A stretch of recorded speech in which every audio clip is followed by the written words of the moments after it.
¿Sí? Luego de esto, Dilek y su esposa se mudaron al Cairo, ayudados. Cada vez que yo digo voz, es la voz de los mártires, ¿sí? Son las abreviaturas de la voz de los mártires. Fíjense todo lo que hace la voz de los mártires dentro de un país perseguido. Lo ayudó a mudarse, estar en contacto con las iglesias que están allá adentro, ¿sí? De ese país. Mudarse al Cairo no puso fin a las persecuciones de esta pareja. Primero, uno de sus gemelos, que estaba por nacer, fallece.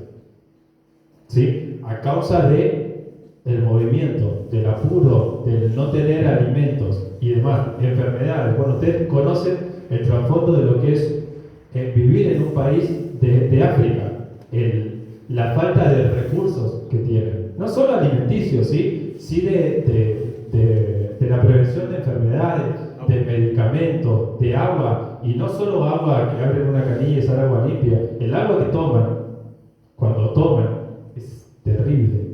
Entonces, a causa de eso, uno de los gemelos que estaba por nacer, muere. Y el otro nació con un complicado problema médico. Un tío de Dilek los encontró y los amenazó con violencia, nuevamente. Tuvieron una segunda mudanza ayudada por la voz de los mártires. Miren lo que es la vida en un país así.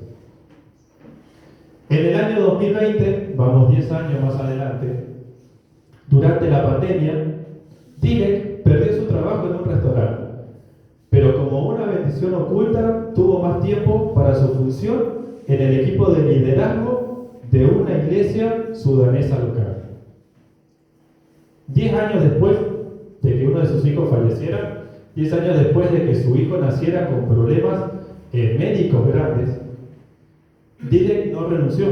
Fíjense que 10 años después queda sin trabajo, pero es un líder de la iglesia local. 10 años después. Y una de las palabras que él dijo fue: porque quiero estar sirviendo al Señor, quiero ser parte de la iglesia, incluso si eso tiene un costo para mí. ¿Sí? Fíjense por todo lo que pasó este hombre: persecución, 3, 4 mudanzas, la muerte de un hijo enfermo, el que lo pudo tener fue un hijo enfermo, ocultándose constantemente, perdió su trabajo en época de pandemia, ¿sí? Y él dijo: no importa nada, quiero seguir cumpliendo la voluntad de Dios, quiero seguir trabajando para el ministerio. Y yo cuando veía esto decía: ¡fua! Y a veces hace un poquito de frío y yo ya pienso en ir a la iglesia o no. ¿Sí? Porque no pasa, ¿sí? No. O tenemos un evangelismo y digo: si no hace entre 28 y 33 grados, yo no voy. Ya si no hay 33, voy a morir de calor, si hace, voy a morir de frío. Entonces, y vemos que la gente la lucha increíblemente en otros lugares. ¿Sí? ¿Cuántos de nosotros podemos tener la mitad de los problemas que tuvo este varón? Sí, porque todos tenemos problemas, ¿amén? Todos tenemos problemas. Pero este tipo de problemas, este tipo de situaciones a lo largo de tantos años, desde ser adolescente hasta pasar 25 años después, con la pérdida de hijos, con persecución, cárcel, y seguía adelante, ¿sí? Nunca perdió la fe. Él lo único que quería hacer era cumplir la voluntad de Dios. Ese fue Dilek, y esa es la última noticia que tenemos de Dilek. ¿Por qué no nos dice en dónde vive? ¿Por qué no nos dice qué más está haciendo? ¿En dónde está trabajando? Si está trabajando. Porque si esa información sale a la luz, es fácil encontrarlo y volver a meterlo preso, volver a hacer persecución. ¿Sí? Se nos dan detalles de lo que él fue, pero no se nos dan detalles de lo que hoy es, por esa persecución constante que tiene en su vida. ¿Amén? Amén. Vamos a pasar a la segunda persona, a la segunda familia. Yashoda. Tiene nombre japonés, chino, coreano, pero son de Nepal. Están ahí. Son todos orientales. Fíjense lo que es la foto, adoración completa en la foto. ¿Sí? Yashoda es la chica que está de fondo. ¿Sí? Es ella. El que está adelante es el hermano. La historia dice así: la oscuridad parecía apoderarse de la familia de Yashoda en Nepal, cuando cuando ella tenía 6 años. Otra vez, tiempo pasado. No tiene 6 años ahí, es una persona grande. Fue cuando se mudaron a un gran templo hindú en una ciudad cercana, donde su padre fue contratado para mantener y limpiar el lugar. Se fueron a un templo hindú a vivir. En su extraño nuevo hogar, Yashoda y su hermano menor, Paras, el que vemos ahí, aunque se vea más alto, es su hermano menor, Paras, adoraban con frecuencia ante los ídolos del templo durante horas. Tenían que adorar a los dioses del hinduismo, ¿sí? Estaban ahí adorando, mientras su padre trabajaba en ese mismo lugar. Ella cuenta, dice, cuando estábamos en el templo solíamos despertarnos a las 3 de la mañana. Si no nos despertábamos, el sacerdote venía a nosotros y nos echaba agua fría. Eso era bastante difícil, dice Yashoda. O sea, o se levantaba o se levantaba.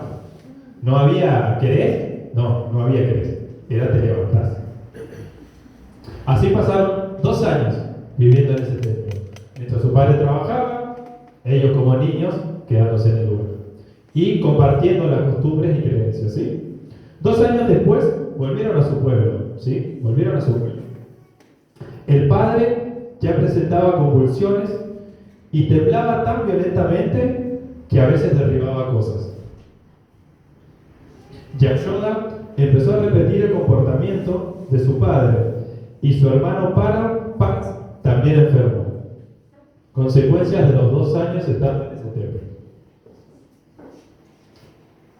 Los aldeanos no ayudaban a la familia. Fíjense lo que hacían los aldeanos. Ellos vivían en una aldea bastante retirada de lo que son las ciudades, un pueblito muy chiquito. Dice que los aldeanos no los ayudaban, ya que pensaron que estaban malditos. Creencias. Creencias. Vieron que muchas veces hablamos de qué difícil que es para un cristiano ir a otro lugar porque tiene que aprender de sus creencias, de su idioma, de cuáles son las costumbres, ¿sí? Fíjense, los aldeanos pensaban que estaban malditos, estaban enfermos. Todos en mi familia lloraban, decía Yashoda. Nadie los vino a ayudar. Pero una vecina de Yashoda le habló de Jesús. Y ella pensó que era buen momento para hablar de su situación, ¿sí? Para exponer todo lo que estaban viviendo en su familia. Se abrió con esta vecina. Tanto fue así que le regalaron una Biblia en lenguaje nepalí, en su lenguaje local, ¿sí? Fíjense ahí la importancia que tiene a lo que nosotros estamos aportando, la traducción, ¿sí? No hace mucho que empezaron a entregar Biblias en este idioma. No hace mucho, hace un par de décadas nada más. Si esto no hubiese sido el comienzo de nuestra generación anterior, el apoyar, el poder traducir, hoy esta persona o en ese momento no hubiese recibido una Biblia, ¿sí? Fíjense la importancia. Nosotros también estamos sembrando para el futuro en estos días. Yashoda atesoraba su nueva Biblia. Se llevó la Biblia a su casa y la leía en secreto por las noches. Su papá seguía con la creencia que tenía. La palabra de Cristo, impresas en tinta roja, eran especialmente atractivas para ella. ¿Recuerdan ustedes alguna Biblia física que tiene las palabras de Jesús escritas en rojo? Bueno, esta traducción también tiene toda la palabra de Jesús escrita en rojo, lo demás todo en negro, pero el detalle en rojo de la letra de Jesús.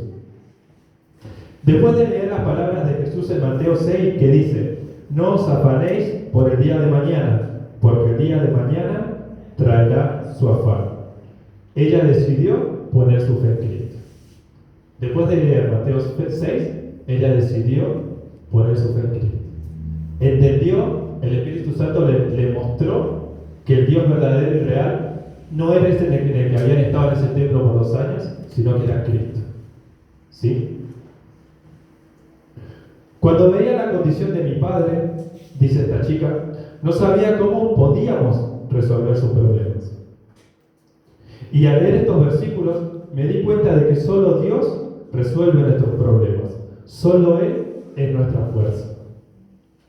Palabras del Evangelio.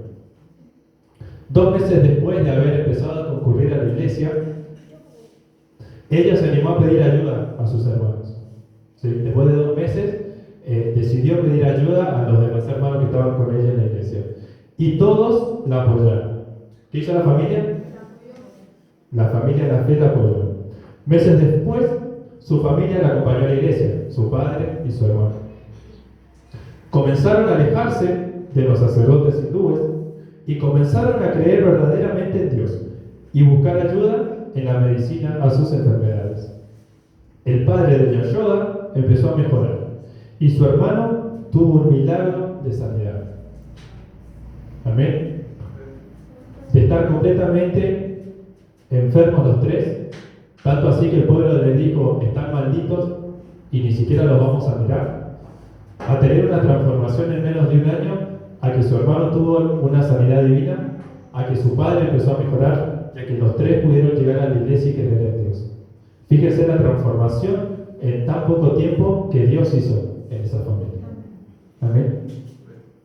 Luego de eso, la familia empezó a ser perseguida por los aldeanos, obviamente, ya que era una de las únicas familias cristianas. Hasta la policía los interrogaba. Y en ese momento, Yashoda entendió que a pesar de las dificultades, lo que importaba era seguir buscando el rostro de Cristo. ¿Sí? Y hoy vuelvo a hacer la misma pregunta. ¿Cuántos de nosotros hemos sufrido todo eso que sufrió esta familia? A veces sufrimos, sí, sufrimos. Y por ahí que yo he estado hablando con varios hermanos en lo que fue el miércoles o en lo que son los jueves y los viernes, muchas veces nos abrimos a contar cuáles son las necesidades, cuáles son los problemas que estamos viviendo en nuestra vida, ¿sí? Porque la Biblia nos dice que tenemos que apoyarnos unos a otros dentro de lo que es el ámbito eclesiástico, ¿sí? Y estos encuentros han sido muy provechosos para nosotros porque nos hemos podido exponer de una forma que no lo hacíamos, ¿sí? Hemos podido abrirnos a los hermanos, a contar cosas, a revelar nuestros problemas que en otro ámbito no lo estábamos haciendo, que ha sido uno de los puntos claves de estos 4 encuentros que estamos teniendo. Y así todo, nada de lo que nos pasa se asemeja a por lo menos estos 2 casos que yo hoy les he traído, ¿sí? Nada se asemeja. Fíjense la persecución, fíjense las distintas formas. De un lado estaba el gobierno, en el primer caso de Dile, en el segundo caso estaba una creencia que no los dejaba despegarse, pero Dios levantó una persona en cada caso, un compañero de la escuela, un vecino de Yashoda, y Jesús utilizó a esas personas para poder hablarles, para poder traerlos, ¿sí? Y yo me ponía a pensar y decía, bueno, hay algún cristiano en esos lugares, ¿sí? Pero ¿y cómo se hicieron cristianos? Porque alguien fue, porque alguien les predicó, porque fue un misionero antes a levantar alguna iglesia a esos lugares, ¿sí? Y gracias a Dios que hace tiempo este pueblo tuvo algún misionero y el cristianismo, aunque esté oculto, está, ¿sí? Aunque los hermanos en la fe estén escondidos y estén leyendo la palabra de Dios ocultos en una casa, están. Y yo podría decir, gracias Señor, porque las oraciones que estamos teniendo hacia los no alcanzados, las oraciones que estamos teniendo hacia los ministerios, hacia los misioneros, que están trabajando en el campo, están siendo contestadas, ¿sí? Están siendo alcanzadas. Y yo me quería quedar con una porción de la palabra que está en Romanos 5, que yo le voy a pedir que la busquen, que yo también la puse en una diapositiva, ¿sí? Romanos 5, Romanos 8, de 35 al 39, perdón. Romanos 8, de 35 al 39. Si la tienen en la Biblia, la pueden buscar. Yo coloqué ahí hasta la versión, que es la nueva traducción viviente, la que vamos a leer.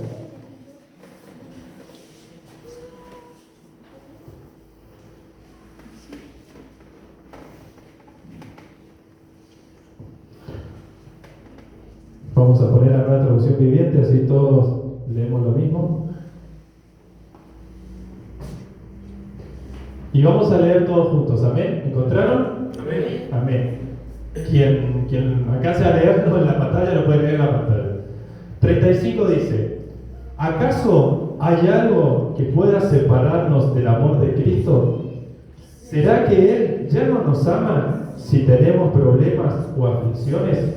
Si somos perseguidos o pasamos hambre, o estamos en la miseria, o en peligro, o bajo amenaza de muerte. 36.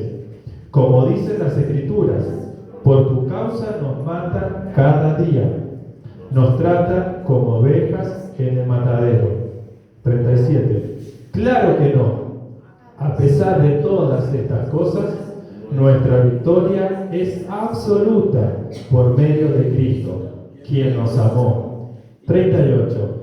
Y estoy convencido de que nada podrá jamás separarnos del amor de Dios, ni la muerte, ni la vida, ni ángeles, ni demonios, ni nuestros temores de hoy, ni nuestras preocupaciones de mañana, ni siquiera los poderes del infierno pueden separarnos del amor de Dios. 39. Ningún poder en las alturas ni en las profundidades, de hecho, nada en la creación podrá jamás separarnos del amor de Dios, que está revelado en Cristo Jesús, nuestro Señor. Amén.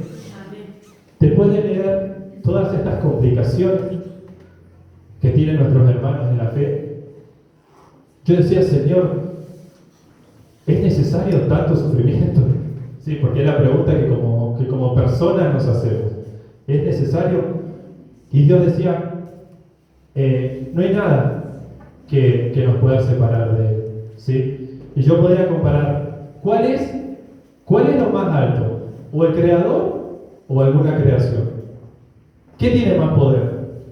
¿El Creador de todo o alguna creación que ese Creador hizo? ¿Sí? Y cuando yo ponía esa comparativa decía: ¿cómo voy a temer si de nuestro lado está el Creador de todo? ¿Sí? Si de nuestro lado está ese ser que dijo que va a estar con nosotros hasta el fin del tiempo, hasta el fin de nuestros días. Que vemos en la palabra de Dios que muchas de las cosas que Él dijo y de las profecías se cumplieron, ¿sí? Pero sabemos que muchas de las profecías que hay en la Biblia todavía no se cumplen, ¿sí? Pero que por fe nosotros decimos que se van a cumplir, porque lo creemos. Y recién uno de los temas que nosotros cantábamos, primo Baruch Hashem, que nos hacía recordar al pastor, nos habla de eso, de cuando Jesús vuelva, ¿sí? Por la iglesia, y cómo vamos a estar nosotros, y cómo vamos a recibirlo, o hace esa comparativa de, si Él estuviera acá, ¿cómo estaríamos nosotros? ¿Cómo lo estaríamos? Sí, porque en la palabra dice que nosotros vamos a estar gozosos, vamos a estar en victoria, vamos a estar alegres, cantando y bendiciendo su bendito nombre. Pero ¿y si llega hoy? ¿Cómo estamos?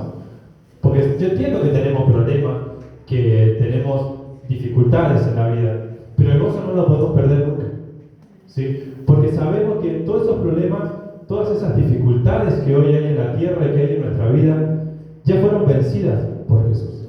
Amén. ¿Ustedes creen eso igual que yo? Amén. Ya fue vencido. Todo lo que el enemigo haga, hizo y está haciendo, ya cayó en los pies del Señor. Amén. Entonces nosotros lo que tenemos que hacer es bendecir su nombre. Nosotros lo que tenemos que hacer es creer que Él alcanzó y su muerte y resurrección bastó. Jesucristo bastó para poder derrotar a todo lo que nos puede pasar hoy. ¿Sí? Hay una alabanza que dice: Jesucristo basta. ¿Sí? Y verdaderamente Jesucristo basta. Porque no hay nada que se le compare. No hay nada que podamos hacer nosotros que sea mayor a lo que Él ya hizo. Y por fe, como les decía, nosotros estamos esperando esa segunda venida y que nos vayamos con Él y que vivamos en el cielo y todas las bendiciones que se nos hablan en Apocalipsis, que escuchamos Apocalipsis y temblamos, ¿me entienden? Que a veces nos da miedo, pero tenemos que entender que es el cierre de todas las profecías que Dios hizo y que es la vida eterna en Él, ¿sí? A nosotros nos han enseñado que, o por ahí, yo de chico entendía que escuchaba Apocalipsis y me daba miedo, porque me imaginaba fuego, me imaginaba un montón de cosas. En la mente de un niño, ¿se entiende? Pero hoy, si leemos Apocalipsis, vemos que nosotros vamos a reinar juntos con Dios en su gloria. ¿Sí? La iglesia va a estar con Jesús en su gloria. ¿Y qué mejor que eso para nosotros? ¿Sí? Sabemos que falta un montón de tiempo, o no tanto, porque no lo sabemos, pero sabemos que su palabra se va a cumplir y que nosotros vamos a estar allá. Y antes de que pase eso, tenemos la gran comisión, que es lo que traemos hoy a memoria, de alcanzar hasta el último de la tierra, de poder llevar y predicar el Evangelio a aquellos que no lo conocen. Hoy damos gracias por estas familias que hemos traído, hoy damos gracias por los proyectos que como iglesia estamos tomando, pero no dejamos de orar por aquellos que todavía no son alcanzados. ¿Sí? No dejamos de trabajar para lograr llevar a cabo esa tarea que Dios nos dejó como iglesia, que es alcanzar hasta el último. ¿Sí? Sin perder el foco de que vamos a tener problemas, de que vamos a tener situaciones adversas. Jesús ya venció. Y el Espíritu Santo, ese otro consolador que Jesús hablaba, está hoy en nuestra vida. ¿Sí? Y que nos acompaña todos los días en los procesos y en los problemas que tenemos. Entonces hoy nos vamos a llevar esto de Romanos, que aunque tengamos dificultades, aflicciones, como dice la palabra, aunque nos traten como ovejas en el matadero, dice la palabra de Dios, ¿sí? Y suena durísimo, como ovejas en el matadero. Pero dice que su victoria, versículo 37, dice que su victoria es absoluta por medio de Cristo. Amén. Absoluta. No hay nada que no haya sido vencido por Cristo. Nada. Entonces, todos sus problemas, hoy Dios te dice, ponelos a mis pies. Todas las dificultades, hoy ponelas a mis pies, que yo doy descanso. Eso dice Jesús. Sí. Todo es vencido por Jesús. Y nada de lo que nosotros hagamos puede alcanzar ni siquiera un poquito así de lo que Él hace. ¿Cuál es nuestro trabajo? Creerle, tener fe, cada día ser mejor persona, teniendo en cuenta las cosas que Jesús pide y alcanzar hasta el último día. Amén. La salvación la tenemos ganada por fe. Amén. Ahora, todos los días, es trabajar para poder cumplir esa gran comisión. ¿Sí? Yo les pido que en esta mañana, entonces, puedan llevarse esa certeza de que nada de lo que hoy están pasando en su vida no puede ser vencido por Jesús. ¿Sí? Que ningún problema, ninguna dificultad los puede alejar de Cristo. Cristo está, Cristo estuvo y Cristo va a estar. Amén. ¿Sí? Hebreos dice eso, que Dios no cambia. ¿Sí? Dios no cambia. Ahora nuestro trabajo es confiar, es creer. Amén. En esta mañana entonces vamos a tomarnos un ratito para orar. Sí, yo les pido que se pongan en pie.